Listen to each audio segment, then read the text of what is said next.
ಸ್ನೇಹಿತರೆ ನಮಸ್ಕಾರ. ಗೃಹಲಕ್ಷ್ಮಿ ಯೋಜನೆಯ 30ನೇ ಕಂತಿನ ಹಣ ಬಿಡುಗಡೆ ಆಗ್ತಾ ಇದೆ ಸ್ನೇಹಿತರ. ಭರ್ಜರಿ ಗುಡ್ ನ್ಯೂಸು ಸಚಿವೆ ಲಕ್ಷ್ಮಿ ಹೆಬ್ಬಾಳ್ಕರ್ ಅವರು ಕೊಟ್ಟಿದ್ದಾರೆ.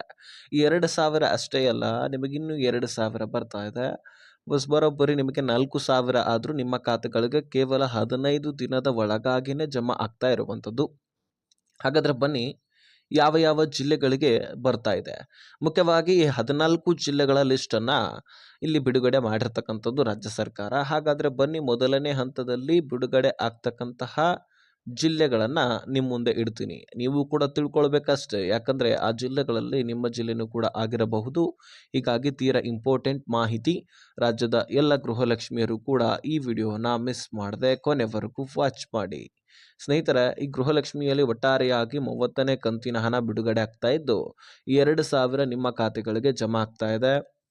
ಇಂದು ಈ 14 ಜಿಲ್ಲೆಗಳಿಗೆ ಜಮಾ ಆಗೋದು ಖಚಿತ ಸ್ನೇಹಿತರೆ. ಹಾಗಾದರೆ ಈ 14 ಜಿಲ್ಲೆಗಳನ್ನು ನಿಮ್ಮ ಮುಂದೆ ಇಡ್ತಾ ಹೋಗ್ತೀನಿ. ಮೊಟ್ಟ ಮೊದಲಿಗೆ ಯಾಕೆ ಅಂದರೆ ಈ ಜಿಲ್ಲೆಗಳನ್ನು ಕೇಳಲಿಕ್ಕೆ ನೀವು ವಿಡಿಯೋನ ನೋಡ್ತಾ ಇರ್ತೀರಿ. ಅದೇ ರೀತಿಯಾಗಿ ಬರೀ 2,000 ಅಷ್ಟೇ ಅಲ್ಲ, 4,000 ಬಿಡುಗಡೆ ಆಗೋದ್ರ ಬಗ್ಗೆ ನಿಮಗೆ ಬಿಡಿಸ್ಕೊಳ್ತೀನಿ, ಕೇಳಿಸ್ಕೊಳ್ಳಿ. ಈ 28ನೇ ಕಂತಿನ ಹಣದವರೆಗೂ ಕೂಡ ಈ ಗೃಹಲಕ್ಷ್ಮಿ ಯೋಜನೆಯಲ್ಲಿ ದುಡ್ಡು ಕ್ಲಿಯರ್ ಆಗಿದೆ. ಹೌದು, 28ನೇ ಕಂತಿನ ಹಣ ಜಮಾ ಆಗಿ ಕ್ಲಿಯರ್ ಆಗಿದೆ. ಅದು ಜನವರಿ ತಿಂಗಳ ಹಣ. ಇದಾದ ಬಳಿಕ ಈಗ 29ನೇ ಫೆಬ್ರವರಿ ತಿಂಗಳ ಹಣ ಸುಮಾರು 32 ಜಿಲ್ಲೆಗಳಲ್ಲಿರ್ತಕ್ಕಂತಹ 30 ಈಗಾಗಲೇ 2 ಲಕ್ಷ ಫಲಾನುಭವಿಗಳಿಗೆ ದುಡ್ಡು ಜಮಾ ಆಗಿರ್ತಕ್ಕಂಥದ್ದು. ಇನ್ನು ಹಲವಾರು ಫಲಾನುಭವಿಗಳಿಗೆ ದುಡ್ಡು ಬರಬೇಕಾಗಿದೆ. ಹಾಗಾಗಿ ನಾವು ವೇಟ್ ಮಾಡಲೇಬೇಕಾದಂಥದ್ದು.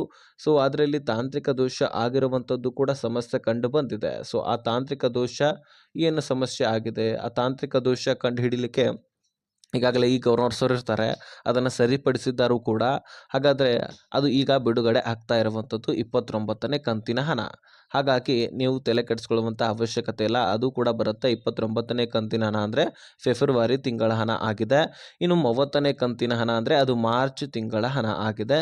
31ನೇ ಕಂತಿನ ಹಣ ಅಂದರೆ ಅದು ಈಗ ಏಪ್ರಿಲ್ ತಿಂಗಳ ಹಣ ಆಗಿರ್ತಕ್ಕಂಥದ್ದು. ಸೊ ಈ 3 ತಿಂಗಳ ಹಣವು ಕೂಡ ಸತತವಾಗಿ ಜಮಾ ಆಗಲಿದೆ. ಬರೀ 2,000 ಅಷ್ಟೇ ಅಲ್ಲ, 4,000ರಿಂದ 6,000 ದುಡ್ಡು ಆದರೂ ನಿಮ್ಮ ಖಾತೆಗಳಿಗೆ ಸಚಿವೆ ಲಕ್ಷ್ಮಿ ಹೆಬ್ಬಾಳ್ಕರ್ ಅವರು ನಾವು ಕೊಡ್ತಾ ಇದ್ದೀವಿ ಅಂತಕ್ಕಂತಹ ಸ್ಪಷ್ಟನೆಯೊಂದನ್ನು ಕೊಟ್ಟಿದ್ದಾರೆ. ಹಾಗಾದರೆ ಈ 14 ಜಿಲ್ಲೆಗಳು 30ನೇ ಕಂತಿನ ಹಣ ಜೊತೆಗೆ 29ನೇ ಫೆಬ್ರವರಿ ತಿಂಗಳ ಹಣ, 2 ತಿಂಗಳ ಹಣ ಈಗ ಸದ್ಯಕ್ಕೆ ಬರ್ತಾ ಇದ್ದು, ಈ 14 ಜಿಲ್ಲೆಗಳನ್ನ ನಾನು ಒಂದೊಂದಾಗಿ ಹೇಳ್ತಾ ಹೋಗ್ತೀನಿ. ಇಲ್ಲಿ ಬೆಂಗಳೂರು ನಗರ ಜಿಲ್ಲೆಗಳಿಗೆ ಬರ್ತಾ ಇದೆ, ಮೈಸೂರು ಬರ್ತಾ ಇದೆ, ಮಂಡ್ಯ, ಹಾಸನ, ತುಮಕೂರು, ಚಿತ್ರದುರ್ಗ, ಶಿವಮೊಗ್ಗ, ದಾವಣಗೆರೆಗೆ, ಬೆಳಗಾವಿಗೆ, ಕಲಬುರಗಿಗೆ, ಅದೇ ರೀತಿಯಾಗಿ ವಿಜಯಪುರ, ಬಾಗಲಕೋಟೆ, ಕೋಲಾರ, ರಾಮನಗರ, ಬೆಂಗಳೂರು ಗ್ರಾಮಾಂತರ, ಹೀಗೆ ಹಲವಾರು ಜಿಲ್ಲೆಗಳಲ್ಲಿರ್ತಕ್ಕಂತಹ ಗೃಹಲಕ್ಷ್ಮಿಯರ ಖಾತೆಗಳಿಗೆ ದುಡ್ಡನ್ನು ಬಿಡುಗಡೆ ಮಾಡಲಾಗ್ತಾ ಇದೆ. ಸೊ ಎಲ್ಲ ಮಹಿಳೆಯರು ಕೂಡ ಕಾಯ್ತಾನೆ ಇದ್ದೀರಿ, ವರಿ ಮಾಡ್ಕೊಳ್ಳುವಂಥ ಅವಶ್ಯಕತೆ ಇಲ್ಲ. ಪ್ರತಿಯೊಬ್ಬ ಮಹಿಳೆಯರಿಗೂ ಕೂಡ ಈ ದುಡ್ಡು 100% ಜಮಾ ಆಗುವಂಥದ್ದು. ಆದರೆ ನೀವು ಎಲಿಜಿಬಿಲಿಟಿಯನ್ನು ಹೊಂದಿರಬೇಕು. ಎಲಿಜಿಬಿಲಿಟಿಯನ್ನು ಹೊಂದಿರ್ತೀರಿ, ನಿಮಗೆ ಅನಿಸಿರುತ್ತೆ ನಾವು ಎಲಿಜಿಬಿಲಿಟಿಯನ್ನು ಹೊಂದಿದ್ದೀವಿ, ನಾವು ಎಲಿಜಿಬಿಲಿಟಿ ಇದ್ದೀವಿ ಅಂತಕ್ಕಂಥದ್ದು ನಿಮಗೆ ಸ್ಪಷ್ಟನೆ ಸಿಕ್ಕಿರುತ್ತೆ. ಆದರೆ ನಿಮ್ಮ ಖಾತೆಗಳಿಗೆ ದುಡ್ಡು ಬರ್ತಾ ಇರೋದಿಲ್ಲ. ಯಾಕೆ? ನಿಮಗೆ ರೇಷನ್ ಕೂಡ ಸಿಗ್ತಾ ಇರುತ್ತೆ, ನೀವು ಅನ್ಕೊಂಡಿರ್ತೀರಿ ಖಂಡಿತವಾಗ್ಲೂ ನಮಗೆ ದುಡ್ಡು ಬರುತ್ತೆ ಅಂದರೆ, ಆದರೆ ನಿಮ್ಮ ಖಾತೆಗಳಿಗೆ ದುಡ್ಡು ಬರೋದಿಲ್ಲ.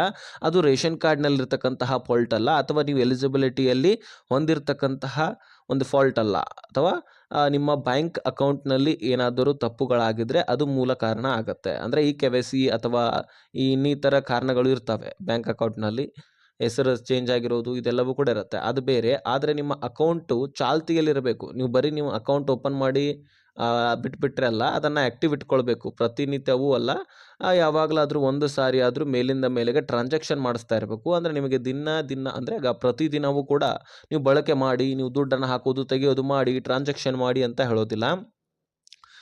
ಮಧ್ಯದಲ್ಲಿ ಯಾವಾಗಲಾದರೂ ಒಂದೊಂದು ಸಾರಿ ಆದರೂ ಬ್ಯಾಂಕ್ನ ವಹಿವಾಟುಗಳನ್ನು ನೀವು ಮಾಡ್ತಾ ಇರಬೇಕು. ಆಫ್ಲೈನ್ ಆಗಲಿ ಅಥವಾ ಈಗ ಆನ್ಲೈನ್ ಫೋನ್ಪೇ, ಗೂಗಲ್ ಪೇ ಅಥವಾ ಪೇಟಿಎಮ್ನ ಮುಖಾಂತರವೂ ಕೂಡ ಆಗಿರಲಿ.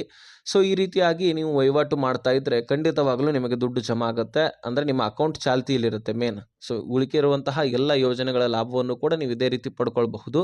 ನಿಮ್ಮ ಅಕೌಂಟೇ ಚಾಲ್ತಿಯಲ್ಲಿರಲಿಲ್ಲ ಅಂದರೆ ಸರ್ಕಾರ ದುಡ್ಡು ಎಲ್ಲಿಂದ ಹಾಕಬೇಕು, ಯಾವ ಅಕೌಂಟ್ಗಳಿಗೆ, ಯಾವ ಖಾತೆಗಳಿಗೆ ಹಾಕಬೇಕಾಗತ್ತೆ. ಸೊ ಈ ಪ್ರಶ್ನೆಯನ್ನು ಸಚಿವ ಲಕ್ಷ್ಮೀ ಹೆಬ್ಬಾಳ್ಕರ್ ಅವರು ಮಾಡ್ತಿರ್ತಾರೆ. ಸೊ ಲಕ್ಷಾಂತರ ಫಲಾನುಭವಿಗಳ ಬ್ಯಾಂಕ್ ಅಕೌಂಟ್ಗಳು ಚಾಲ್ತಿಯಲ್ಲಿಲ್ಲ, ಹೀಗಾಗಿ ನಮಗೆ ದುಡ್ಡನ್ನು ಹಾಕಲಿಕ್ಕೆ ಆಗ್ತಾ ಇಲ್ಲ. ಸೊ ಬೇಗನೆ ನಿಮ್ಮ ಅಕೌಂಟನ್ನು ಚಾಲ್ತಿಗೊಳಿಸಿ, ನಾವು ಖಂಡಿತವಾಗಲೂ ನಿಮ್ಮ ಖಾತೆಗಳಿಗೆ ದುಡ್ಡನ್ನು ಜಮಾ ಮಾಡ್ತೀವಿ ಅಂತ ಸ್ಪಷ್ಟನೆಯೊಂದನ್ನು ಇಲ್ಲಿ ಸಚಿವ ಲಕ್ಷ್ಮೀ ಹೆಬ್ಬಾಳ್ಕರ್ ಅವರು ಕೊಟ್ಟಿರ್ತಕ್ಕಂಥದ್ದು. ಹಾಗಾದರೆ ನೀವು ಕೂಡ ಈ ದುಡ್ಡನ್ನು ಪಡ್ಕೊಳ್ಬೇಕಂದ್ರೆ ಈ ಕೆಲಸ ಮಾಡೋದು ಅತಿ ಅವಶ್ಯಕ. ನಿಮ್ಮ ಬ್ಯಾಂಕ್ ಅಕೌಂಟ್ ಚಾಲ್ತಿಯಲ್ಲಿ ಇದೆಯಾ ಅಥವಾ ಇಲ್ಲವಾ ಅನ್ನೋದು ನೋಡೋದು ಕೂಡ ಅತಿ ಅವಶ್ಯಕ. ಸೊ ಈ ಇನ್ಫಾರ್ಮೇಷನನ್ನು ಆದಷ್ಟು ಎಲ್ಲ ಗೃಹಲಕ್ಷ್ಮಿಯರಿಗೆ ಶೇರ್ ಮಾಡಿ, ಅವ್ರಿಗೂ ಕೂಡ ಗೊತ್ತಾಗಲಿ. 4,000 ಕೂಡ ಬಿಡುಗಡೆ ಆಗ್ತಾ ಇದೆ. ಜಿಲ್ಲೆಗಳನ್ನು ಕೂಡ ತಿಳಿಸಿದ್ದೀನಿ. ಆದಷ್ಟು ವಿಡಿಯೋ ನೋಡಿದ್ದಕ್ಕೆ ಧನ್ಯವಾದ. ಎಲ್ಲರಿಗೂ ಕೂಡ ಶೇರ್ ಮಾಡಿ, ಹಾಗೆ ಸಬ್ಸ್ಕ್ರೈಬ್ ಮಾಡ್ಕೊಳ್ಳಿ.